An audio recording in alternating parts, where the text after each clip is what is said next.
स्वागत है आप सभी का एक बार फिर हमारे YouTube चैनल ज्ञानगंगा स्टडी में। आज के इस क्लास में हम एक बहुत ही इम्पोर्टेंट टॉपिक के बारे में डिस्कशन करने जा रहे हैं। परसेंटेज के कुछ कॉन्सेप्ट रहता है, उस कॉन्सेप्ट पे कई प्रकार के क्वेश्चन पूछे जाते हैं और वहाँ पर कई बार क्या है कि बच्चे जो होते हैं वो कन्फ्यूज हो जाते हैं क्वेश्चन को करे कैसे। कई बार उनको क्या है कि वो बहुत ज़्यादा पता नहीं कौन कौन से तरीके अपनाते हैं उस क्वेश्चन को करने के लिए, और कई बार करने के बाद फिर वो भूल जाते हैं कॉन्सेप्ट को। तो मैं आपको यहाँ पर ऐसे क्वेश्चन के बारे में डिस्कशन करूँगा कि वो क्वेश्चन सारे कराऊंगा जो भी आपके एग्जाम में पूछे जा सकते हैं, पूछे जाएंगे उनके बेस पर। और मैंने जो क्वेश्चन यहाँ पे लिए हैं वो प्रीवियस ईयर के सारे क्वेश्चन लिए हैं, एसएससी के एग्जाम में पूछे हुए। ठीक है, इसको अगर आप थोड़ी कैलकुलेशन अपनी सही कर लो तो मुझे नहीं लगता है इस प्रकार के प्रश्न में आपको कॉपी या पेन की ज़रूरत पड़ेगी। उससे पहले अगर आप हमारे यूट्यूब चैनल पे नए हैं तो एक बार यूट्यूब चैनल को सब्सक्राइब जरूर कीजिएगा, और वीडियो अगर पसंद आए तो वीडियो के नीचे कमेंट बॉक्स में अपनी राय अवश्य दीजिएगा। चलिए क्वेश्चन को शुरू करते हैं। क्वेश्चन आपकी स्क्रीन के ऊपर आ चुका है। इस प्रकार का क्वेश्चन आपने थंबनेल में भी देखा होगा, मैंने लगाया था जिससे कि आप समझ जाएं किस प्रकार क्वेश्चन के बारे में डिस्कशन आप करने वाले हैं। ऐसे क्वेश्चन आपने परसेंटेज में अक्सर आप देखा करते होंगे कि एक परीक्षा में परीक्षार्थियों के 52% अंग्रेजी में अनुत्तीर्ण हुए, 42% गणित में। यदि दोनों विषयों में 17% अनुत्तीर्ण हुए तो बताइए उन दोनों विषयों में उत्तीर्ण होने वाले परीक्षार्थियों का प्रतिशत क्या है। देखो फेल पास दो पे बेस्ड क्वेश्चन होते हैं, दो विषय होंगे यहाँ पे, कोई भी दो विषय हो सकते हैं, मैथ इंग्लिश जीएस, कुछ फर्क नहीं पड़ता उस चीज से। ठीक है, तो दोनों, अब उसका करने का बेस्ट तरीका क्या है मैं आपको समझाता हूँ, बस आप मेरे साथ बने रहिएगा। यहाँ पे कह रहा है कि परीक्षार्थी, यहाँ पे आपके अंग्रेजी है और आपके पास गणित है, दो सब्जेक्ट है। अंग्रेजी को मैंने ई मान लिया और गणित को मैंने मैथ को एम मान लिया। ठीक है, अब यहाँ पे देखना है कि 52% अंग्रेजी में दिया हुआ है, 52%, और मैथ में जो दिया हुआ है वो 42% दिया हुआ है। तो परसेंट लिखो या लिखो, कोई फर्क इस चीज से पड़ने वाला नहीं है। अब आप यहाँ पे क्या करना है, आपको 52% ये देखना है कि ये फेल का परसेंटेज दिया है या फिर ये पास का परसेंट दिया है। तो यहाँ क्वेश्चन में दिया है, देखिए 52% अंग्रेजी में अनुत्तीर्ण। अनुत्तीर्ण का मतलब होता है फेल, अनुत्तीर्ण का मतलब क्या होता है फेल। इसका मतलब 52% 52% फेल हुए, बस इसके साथ आपको क्या लगा लेना है, एफ। अगर फेल हुए हैं तो एफ लगा देना है, और पास हुए हैं तो क्या लगा लेना है, एफ पी लगा लेना है, पास। तो अब कह रहा है 42% गणित में, ये भी जो है वो फेल का रेशियो दिया हुआ है, रेशियो परसेंटेज दिया हुआ है, तो ये भी हो गया आपके पास 42। अब क्या दिया है कि दोनों विषयों में कुल मिलाकर 17% क्या हो गए, 17% दोनों में फेल हो गए, ये भी अनुत्तीर्ण है। दोनों वालों को बीच में लिख लेंगे, फेल पास वालों को आप इधर उधर बेन डायग्राम के माध्यम से भी आप इसको लिख सकते हो। अब आपको क्या करना है, अब आपको इतना ध्यान रखना है इन प्रकार क्वेश्चन करते समय, ये सब या तो फेल होने चाहिए या सारे के सारे पास होने चाहिए। कई बार क्वेश्चन में कुछ फेल होगा कुछ पास होगा, तो हम फेल पास भी लगा सकते हैं और पास पास भी लगा सकते हैं। अगर इसको दूसरा ग्राफ हम बनाए, इसको पास, ये फेल वालों का निकला है, हम चाहें तो पास वाले का ग्राफ भी बना सकते हैं। कैसे, याद ध्यान दीजिए। अगर 52% जो है परीक्षार्थी फेल हुए होंगे, इसका मतलब हुआ कि बाकी परीक्षार्थी पास हुए होंगे। बाकी परीक्षार्थी जो इंग्लिश में पास हुए वो कितने बचे, वो बचे 48, क्योंकि 100% में जो बेस वैल्यू होती है वो 100 होती है। 100 में से जो परसेंट दिया है वो 100% में दिया होगा, 100 में से दिया होगा। अगर 100 में से 42 बच्चे अंग्रेजी में फेल होते हैं तो 100 में से जो बाकी बच्चे होंगे वो पास हुए होंगे। तो दो ही चीज होंगे, या तो बच्चा फेल होगा या तो पास होगा, बीच का तो कोई कॉन्सेप्ट होता नहीं है। ठीक है, तो अब 48 बच्चे होंगे 100 में से, ये पास हो गए। अगर हम यहाँ पे बात करें 42 के बारे में कि 42 जो है ये फेल हो गए मैथ में, तो अगर 100 में से 42 परीक्षार्थी फेल हो रहे हैं तो बाकी जो परीक्षार्थी रहे होंगे वो पास रहे होंगे। तो वो कितने परीक्षार्थी होंगे, वो आप कहोगे वो 58 परीक्षार्थी होंगे जो पास रहे होंगे। तो ये दोनों रेशियो जो परसेंटेज आ रही है, ये आ रही है किसकी, ये आ रही है पास वालों की।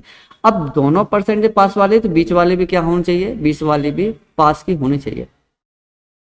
17% अगर पास होते हैं, फेल होते हैं, तो 17, 100 में से 17 अगर फेल हो गए तो पास जो बचे होंगे वो 83 बचे होंगे। ठीक है, इतना आप समझ में आ गए। इतना करने के बाद आपने कर लिया, समझ लिया, आपका क्वेश्चन हो गया। अब देखिए क्या करना है आपको, जो ऊपर वाले इनको जोड़ देना और बीच वालों को घटा देना है, यानी कि 52 प्लस 42 और बीच वालों को घटा देना है। यहाँ पे भी वही काम करना है, ऊपर वालों को जो टोटल है उसको जोड़ देना है और बीच वाले जो आएंगे उसको हमें घटा देना है। तो घटाइए, जो को जोड़िए, 2 और 2 4, 5 और 4 कितना, 9। अब 94 में से क्या करना है आपको, 17 घटाना है। अगर आप 94 से 17 घटाएंगे तो आप ये देखेंगे कि यहाँ पे 14 में 7 गए, 7 बचे, 8 में से 1 गया, कितना बचा, 7 बचा, यानी कि 77% आया। यहाँ जोड़िए, 8 और 8 16 के 6, 4 और 5 9 और 1 हासिल का कितना आ गया, 10 आ गया। यहाँ से आप 83 को घटाओगे।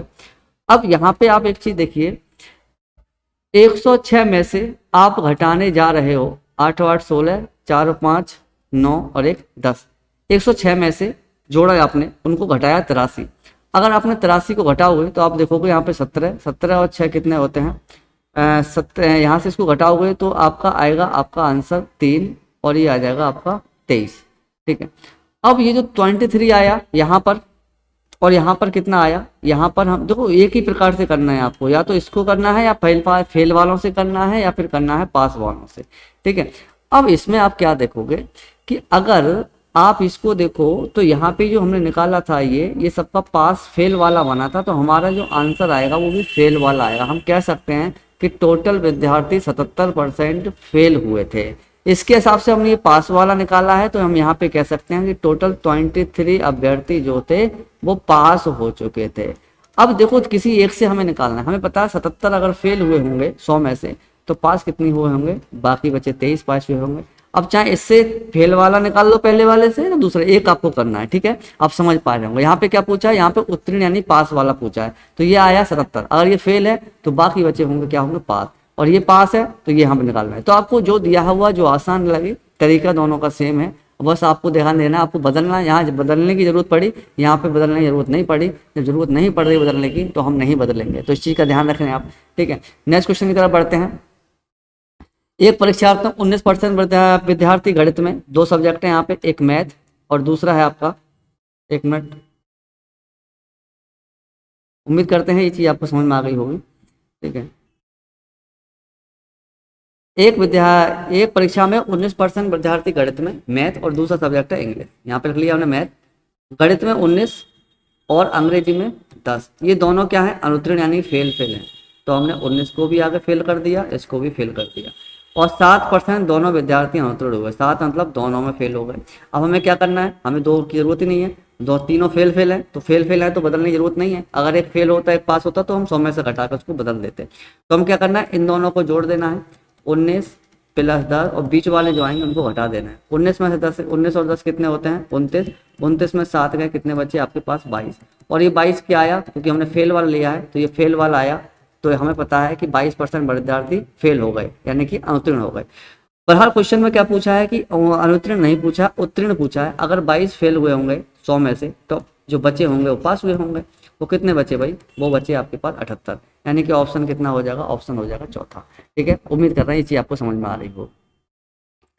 34% गणित में फेल हुए और 42% अंग्रेजी फेल हुए। हमने कहा डायरेक्ट 34% ये फेल और दूसरे हैं जो 42% ये फेल, और दोनों में कितने फेल हो गए, 20। बदलना नहीं है, तीनों एक ही तरह है। ऊपर वालों को दोनों को जोड़ देंगे, 34 प्लस 42, और नीचे वाली संख्या को बीच वाली को घटा देंगे। 4 और 2 6, 4 और 3 7, और 76 में से आप 20 जाओगे तो आपके पास क्या बचेगा, 56 बचेगा। और ये क्या आएगा जो आपने लिया, अगर ये फेल वाला है तो फेल आएगा और पास वाला है तो पास आएगा। ठीक है, हमें क्या पूछा है यहाँ पे, हमसे पूछा है दोनों परीक्षार्थी में पास होने वाले विद्यार्थियों का परसेंट पूछा है।